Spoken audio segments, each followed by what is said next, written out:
এক রানের উপরে জয়নাবরে ঘুম পড়াইতেন, এই রানে হুসাইনকে ঘুম পড়াইতেন, মাঝখানের রানের উপরে হাসানকে ঘুম পড়াইয়া নবী আমার ঘন্টার পর ঘন্টা কাটায় দিতেন। ওবাজান এদিক দিয়ে মোহসেনকে ফাতেমা দুধ খাওয়াইতেন, আবার দেখা গেছে কুলসুম ছোট্ট মেয়েটা তাকে দুধ খাওয়াইতেন। এ যুবক ভাইরা, পাঁচটা সন্তানদের নবী এত ভালোবাসা দিছে। আজকে যখন হুসাইনকে শহীদ করবে, হুসাইন রাদিয়াল্লাহু তাআলা সবচেয়ে বেশি ভালোবাসতেন জয়নাবকে। মাত্র 5 মিনিটের ভিতরে বয়ান শেষ করে দিব আমার আশিকে রাসূল ভাইরা। ও ভাইরা, হুসাইন কেন জয়নাবকে এত ভালোবাসতেন? হুসাইন বলতেন, বোন রে, আমি দেখছি আমার নানা তোমার গালের মধ্যে কতবার তোমার জিহ্বার মধ্যে জিহ্বা দিয়ে আদর করছে, তোমার চুলগুলাকে আমার নানা আশ্রয় দিছে, আমার নানার আদর তুমি অনেক পাইছো, আমরা দেখেছি। বাজান রে, হুসাইন যখন জয়নাবকে ডেকে ডেকে বলে, বোন রে, তোমার 5টা সন্তান শহীদ হয়ে গেছে, তোমার স্বামীও শহীদ হয়ে গেছে, আমার সন্তানগুলি শহীদ হয়ে গেছে রে, আসলে এরা আমার রক্ত চায়, আর কিছু চায় না। বোন রে, আমি যাই, তুমি দোয়া করিও। জয়নাব যখন ভাইকে বুকের মধ্যে নিয়ে কপালে চুম্বন করে আর বলে, ভাইজান, আমি আজকে রাত্রে স্বপ্নে দেখি আপনার কপালের উপর উঠে আসছে কুল হুয়াল্লাহু আহাদ। আমি আপনার কপালে দেখছি কুল হুয়াল্লাহু আহাদ, আল্লাহ এক। এর অর্থ কি? হুসাইন বলে, বোন রে, সবাই তো আমার ছাইরা চলিয়ে গেছে, আমি এক আল্লাহকে বিশ্বাস করিয়া রণাঙ্গনের দিকে রওনা দিব। জুমার দিন আজকে চলিয়ে গেল। বাজার তাবুর মধ্যে যারা সমষ্টি কয়েকজন মহিলা পুরুষ ছিলেন, তাদের সাথে যখন জুমার নামাজ আদায় করে হুসাইন তাবুর থেকে বের হইলেন, আসমানের দিকে তাকায়া বারবার বলতে যায়, রফিকিল আ'লা, উপরের বন্ধু আবার আল্লাহ, তুমি আমাকে চাইতেছো আমার নানার ভবিষ্যৎবাণী, তবে তোমার কাছে একটা দরখাস্ত আমার নানার সমস্ত উম্মাদের কানে কানে পৌঁছাইয়া দিও, বাতিলের সাথে কোনোদিন আপোষ করি নাই, তার উম্মাদরা যেন কোনোদিন আপোষ না করে। ইদা আসাবাতুহুম মুসিবাতুন ক্বালু ইন্না লিল্লাহ। আমি হুসাইন যেরকম 3 দিন পর্যন্ত পারি নাই, কত মুসিবতে পড়ছি, তবু তোমারে ভুলি নাই, তার উম্মতগুলো যেন তোমারে ভুলে না যায়। আল্লাহু আকবার বলো। তার উম্মতগুলো যেন তোমারে না ভুলে গো মালিক, আমি হুসাইন দেখায় দিয়ে গেলাম। বাজান, এবার আমি দেখবো হুসাইনের ভালোবাসা কয়জনের অন্তরে আছে। হায় হোসেন, হায় হোসেন বলিয়া ইমানকে নষ্ট করিও না, হায় হুসাইন, হুসাইন বলিয়া ইমানকে নষ্ট করিও না। যদি হুসাইনকে ভালোবাসতে চাও, হুসাইন যা করেছে জীবন দিয়া সেটা আটকাইয়া ধরে না। বাজানরে, হুসাইন রাদিয়াল্লাহু তাআলা আনহু বোনের কাছ থেকে বিদায় নিয়ে দুলদুলে সওয়ার হইলেন। সেই ঘোড়ার পরে সওয়ার হইলেন, আপনাদের জানা আছে সর্বপ্রথম এই দুরাসাররা ইবনে জিয়াদের চক্রান্তে ঘোড়াটাকে তারা শহীদ করছে। ঘোড়াটা বহুত চেষ্টা করছে হুসাইনকে বাঁচাবার জন্য। ঘোড়াটা যখন দেখলো আর টিকে থাকতে পারে নাই, হুসাইনের গায়ের মধ্যে 130টার উপরে বল্লমের আঘাত, 70টার উপরে, প্রায় 300টার উপরে আঘাত, তরবারির আঘাত। হুসাইন আর সহ্য করতে পারে না, আঠুদা গেড়ে দিয়া বারবার বলতেছে, ও মালিক,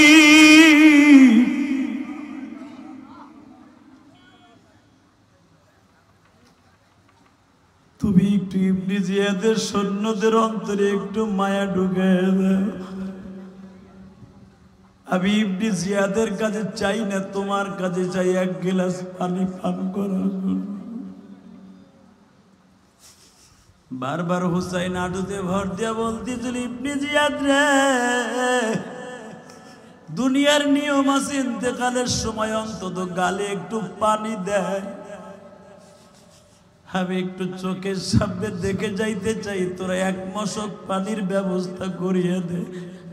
আমার অসুস্থ জয়নাল আবদিন অসুস্থ হয়ে পড়ে আছে, আমি বাবা হইয়া নিরুপায়, কিছু করতে পারলাম না, আমার জয়নাল আবদিন রে অন্তত কিছু একটু করে দিয়ে যাই। বাজান এখানে 3টা শর্ত লাগাইছিল উম্মতে মুহাম্মাদি হুসাইনের প্রেমিকেরা। ইবনে জিয়াদ যখন বলে ফেলল এই মুহররমের সাথে ভালো করে বুঝো, উল্টা পাল্টা কুল্লু মুহদাসাতিন বিদআ ওয়া কুল্লু বিদআতিন দালালা ওয়া কুল্লু দালালাতিন ফিন্নার। নতুনত্ব বেদাত চালু করিয়া বেদাত করিয়া বাবা জাহান্নামের রাস্তা কিনিয়া নিও না।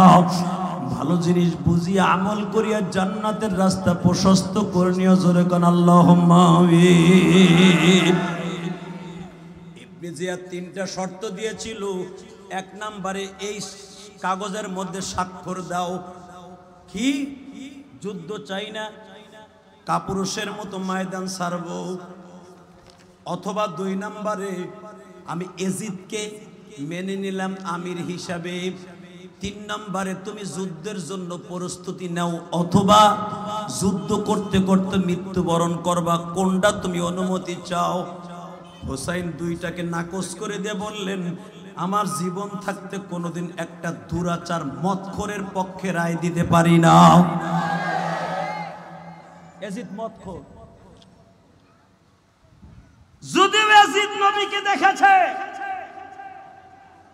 কিন্তু তার জামানায় সবচাইতে বেশি জুলুম হয়েছে, মদের আসর হয়েছে, জনগণের উপর জুলুম হয়েছে।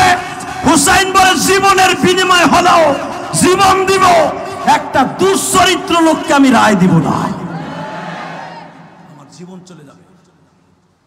তাহলে যুদ্ধের জন্য রেডি হও, রেডি। কিন্তু রেডি হওয়ার আগে শুধু আমার একটা কথা নাও, আমার 1 মশক পানি দাও। আমার অসুস্থ জয়নাল আবেদিন আমি নিজের হাতে একটু পানি খাওয়াই দিয়ে যাই। আবার জয়নাল আবেদিন 3 দিন পর্যন্ত জ্বরে আক্রান্ত। আমি এটা কেন বলছি জানো মিরপুরের বাইরে, যে বাবা তার সন্তানকে পালার জন্য, বাবা তার সন্তানের জন্য কত পাগল। বাবার গায়ে তরবারির আঘাত, তীরের আঘাত, তারপর সন্তান 3 দিন অসুস্থ। অসুস্থ সন্তানের মাথায় একটু পানি দিবে, 1 গ্লাস পানি খাওয়াবে, এই আশায় বাবা 1 মশক পানি ভিক্ষা চাইতেছে, আবার 1 মশক পানি দেয়। আমি একটু জয়নাল আবেদিন 1 মশক পানি দেই, দুরাচাররা দেয় নাই। আপনাদের জানা আছে হুসাইনকে সুমর আর ইবনে জিয়াদ যখন মাথাটাকে আলাদা করে ফেলে, আলাদা করার আগ পর্যন্ত বলেছিল আমার নানার হাউজে কাউসার তোমাদের জন্য অজীব হবে যদি আমাকে 1 মশক পানি দাও। তাও তারা দেয় নাই। শেষ পর্যন্ত তারা বলেছিল তুমি শুধু একবার মুখ দিয়ে বলো এজিদকে আমি সমর্থন দিলাম না, কিন্তু এজিদ প্রেসিডেন্ট হিসেবে থাকুক, এতটুকু বলো, তোমার সমর্থন দিতে হবে না, খালি বলো যে এজিদ সে প্রেসিডেন্ট হিসেবে থাকুক, এইটা বলো। হুসাইন বলে আমার জীবনের বিনিময়ে এই কথাও আমি বলতে পারবো না। আমি শুধু আপনাদের খেদমত আরজ করতে চাই, সন্তানের জন্য বাবা হুসাইন 3টা পয়েন্ট রেখে গেছে এই মুহররমের চাঁদে। 1 নম্বরে জীবন দিছে বেঈমানদের হাতে, মুনাফিকের হাতে জীবন দিছে ইমানদার। 2 নম্বরে মৃত্যুর আগ পর্যন্ত উনাকে আসরের আগে শহীদ করা হয়েছে। আউয়াল ওয়াক্তে আসরের নামাজটা নিজে পড়ে তারপরে রণাঙ্গনে নেমেছে, জুমার নামাজ পড়েছে। ওনার জীবনে 1 ওয়াক্ত নামাজ কামাই দেয় নাই। কথা বলেন না কেন? বাতিলের সামনে মাথা নত করে নাই। জীবন দিব, কোনোদিন বাতিলের সামনে মাথা নত করবো না। রাজি আসি না নাই? আর একটা পয়েন্ট দেখাই দিয়ে গেছে, সন্তানের জন্য বাবা যে কত পাগল, কত পাগল। আমি আমার দরদি ভাইদের 2টা পাও ধরে বলবো, এখানে অনেক সরকারি চাকরিজীবী আছেন, বাড়ির মালিক আছেন, গাড়ির মালিক আছেন। আমি ইলিয়াসুর রহমান জিহাদি আজকে আমার মায়ের জন্য একটা মসজিদ করেছি 4 কোটি টাকা খরচ করে, আলহামদুলিল্লাহ বলে। আমার মসজিদে অনেক মুসল্লিরা এখানে আমার পিছনে বসে আছে, আমার মসজিদে হাজার হাজার টাকা দান করছেন। এই যে আমার বন্ধুবার মুফতি শহীদুল ইসলাম গাজী, এই যে রফিকুল নবী হক্কানি দেখে আসছে আমার মসজিদটা, দেখার মতো একটা মসজিদ করেছি আমার মায়ের নামে। কিন্তু নাম আমার মায়ের দেই নাই, নাম দিয়েছি আমার আল্লাহ। মসজিদের নাম রেখেছি মসজিদে বাইতুর রহমান, মারহাবা। কিন্তু আমার মায়ের ওসিয়াত ছিল মসজিদ করেছি। এখানে যে মাদ্রাসাটা হয়েছে তাহজিদ তানজিহুল উম্মাহ, যে মাদ্রাসা, মাঝখান দিয়ে 2জন যাইয়েন না, হে ভাবতেছে মানে টাকা চাইবে। যাইও না গো ভাই, তোমার ব্যবসা অনেক বরকত হইব, বিশ্বাস করো। আলহামদুলিল্লাহ বলেন।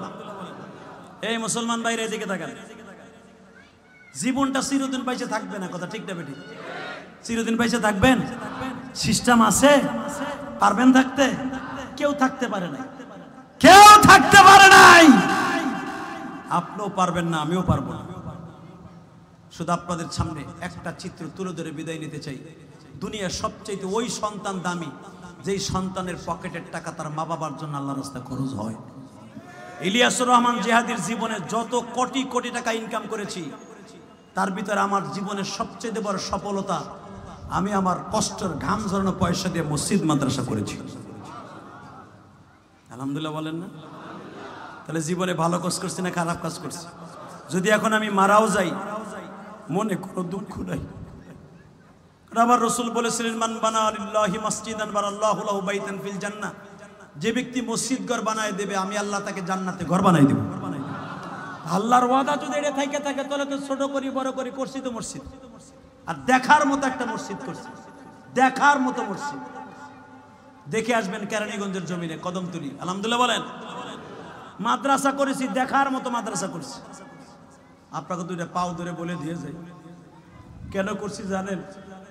একটা মাত্র কারণে, মাইকের আওয়াজ বাড়াও, একটা মাত্র কারণে করেছি। আমার মা, আমার 12 বছর বয়সে আমি বঙ্গবন্ধুর সেই মাতৃভূমি জন্মভূমি টুঙ্গিপাড়া গাওহাটডাঙ্গা মাদ্রাসায় যখন আমি লেখাপড়া করি, তার আগে একটা মাদ্রাসায় মাননীয় প্রধানমন্ত্রীর নির্বাচনী এলাকা কোটালীপাড়া, ওই মাদ্রাসা আমার জীবনের প্রথম মাদ্রাসা। ওই মাদ্রাসায় যখন পড়ি তখন আমার বয়স 12 বছর। আমার জনম দুঃখিনী মা বলছিল, ইলিয়াস রে, যদি কোনোদিন টাকার মালিক হস, একটা মসজিদ বানাই, একটা মাদ্রাসা বানাই। যুবক ভাইরা রে, আমি আমার মায়ের ওসিয়াত পালন করতে যে 1 কোটি কোটি টাকা আল্লাহর রাস্তায় খরচ করে মসজিদ মাদ্রাসা বানাইছি। আজকে আমার সবই আছে, আমার জনম দুঃখিনী মা নাই।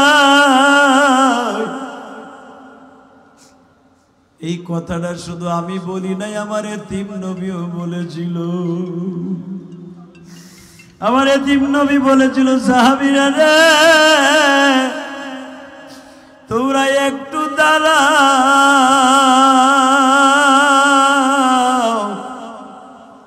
এই বছরের পুরা রমজানটা বাবা উমরায় ছিলাম। এই যে রফিকুন নবী হক্কানির মারফতে গেছিলাম, অট ট্রাভেলসে গেছিলাম, ভালো সার্ভিস দিচ্ছে। আলহামদুলিল্লাহ বলেন।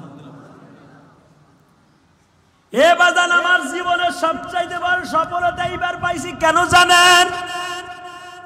বদরের সেই 313টা ঘর আমি গুনাহগার এই বছর দেখে আসছি। আলহামদুলিল্লাহ বলেন। বদরে যাইবার সময় যে 313 জন সাহাবী, যুদ্ধের ময়দান থেকে 14 জন সাহাবী শহীদ হওয়ার পরে 299 জন সাহাবী আসার পথে যে তারা ছিলেন, কয়েক মাস ওখানে রেস্ট নিয়েছিলেন, তাদের ঘরগুলো এখনো পড়ে আছে। আমি গুনাহগার সেই ঘরের মধ্যে ঢুকে ঢুকে আপনাদের জন্য দোয়া করছি। এই যে এই রমজানে, আলহামদুলিল্লাহ বলতে পারলেন না? আমার এই সাক্ষাৎকারটা ইউটিউবে আছে, দেখে নিয়ে। মোহাম্মদ মিডিয়া ডেকে ফ্ল্যাশ করছে।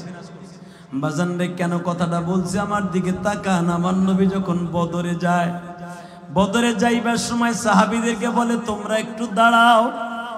কেন? আমি একটু এই পাহাড়ের উপরে উঠবো। কেন নবীজি? তোমরা একটু দাঁড়ায় দেখো আমি কেন উঠবো। নবী বদরে যাইবার সময় একটা পাহাড়ের চাটিয়াল ময়দানে আঁঠু দুটা গেড়ে দিলেন। আঁঠু দুটা গেড়ে দিয়া একটা কবরের মাটিকে এইভাবে থাবা দিয়া ধরলেন। কবরের মাটিগুলাকে এইভাবে নবী মুখ ধারণ করিয়া বারবার বলতেছে, ও কবরের মাটি,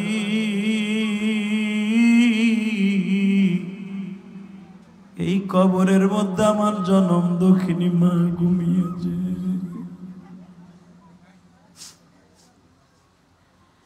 আমি শুধু মালিককে বলবো, মালিক, দুনিয়ার কত মা আমার কাছে কালেমা পড়ে মুসলমান হইব। আল্লাহ, তুমি আমার মায়ের কবরটাকে একবারের জন্য কি দেখাইতে পারো না? মায়ের কবরে আযাব হচ্ছে কি হচ্ছে না? মনে রাখবেন গো বাবা, এটা হাদিসে কুদসির মধ্যে আসছে, বিশ্বনবী প্রত্যেকটা কবরের পাশে দাঁড়াইয়া দেখতে পারতেন কবরে আযাব হচ্ছে না শান্তি হচ্ছে। কিন্তু দুইটা কবরের ব্যাপারে ইখতিলাফ আছে। কেন জানেন?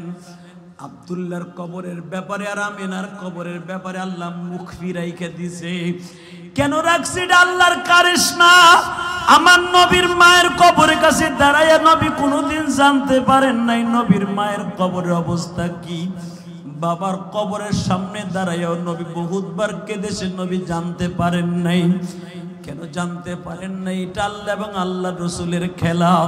হালাকে বুখারীতে আসছে ইস্তিনজাহু মিনাল বাওয়াল, এই হাদিসের মধ্যে আসছে নবী কবরের পাশে দাঁড়াইয়া দেখতে পারতেন কোন গুনাহের কারণে কোন সাহাবীর কি আযাব হচ্ছে। কিন্তু নবীর মা বাবার কবরের পাশে দাঁড়াইয়া নবী দেখতে পারেন নাই। আমার নবী এই কষ্ট নিয়ে কবরে গেছে।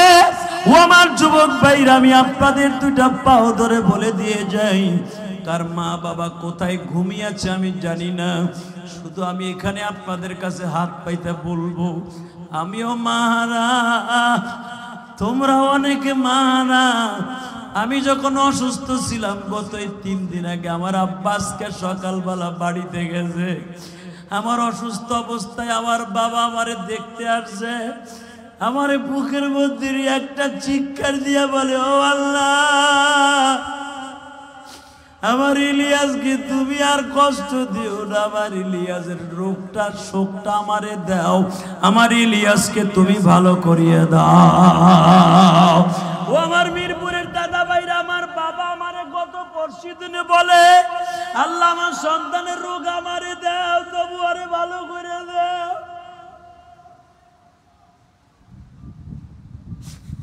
আমি দেখতেছি যাদের বাবা নাই চোখ দিয়ে লেবুর রসের মতো পানিগুলো ধরে।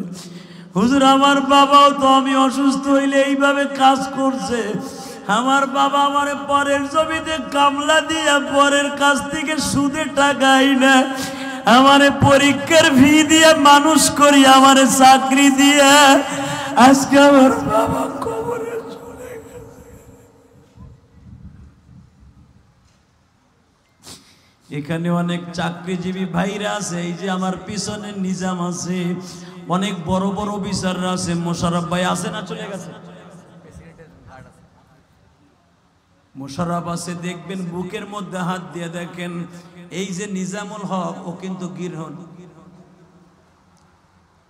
চাকরি করে সরকারি, হাজার হাজার টাকা আমার মসজিদ মাদ্রাসা দান করে। এবং আপনারা শুনলে আজকে খুশি হবেন, একটা মায়ের পাগল, যদিও সরকারি জব করে, 2 জন প্রেসিডেন্ট,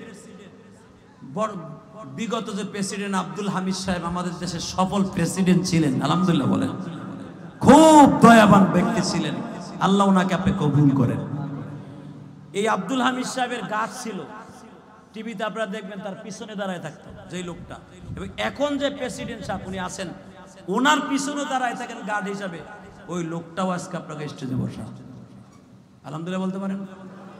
আপনার তার চেহারা দেখাইয়া তার ইমেজ নষ্ট করতে চাই না, কারণ এখানে মিডিয়া আছে। হ্যাঁ, কালকে তার প্রেসিডেন্ট কইব, কি তুমি যে জনসাধারণ ভালো খেদমত হয়ে গেছো, প্রেসিডেন্টের পাট লইতে চাও নাকি তুমি? ওনাকে বিধিনিধি আসে।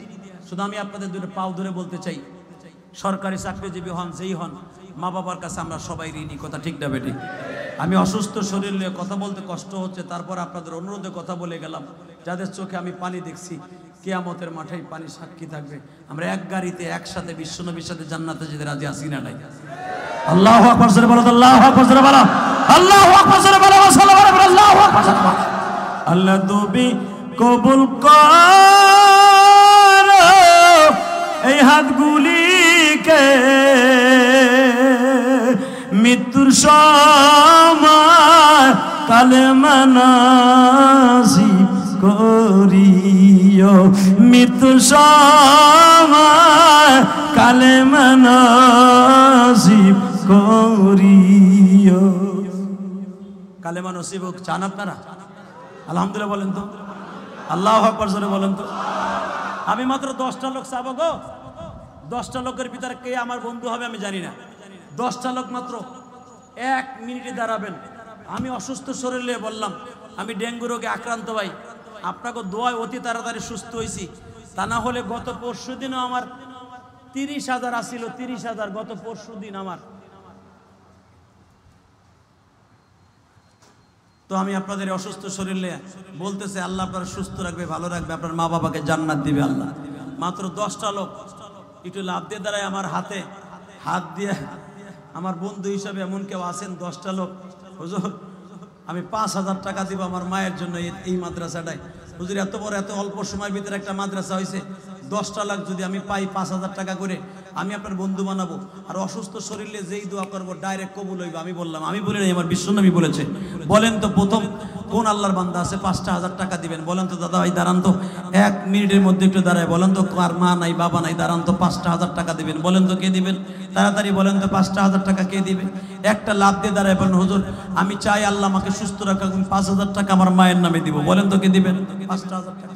খুব দ্রুত 5,000 5,000 5,000।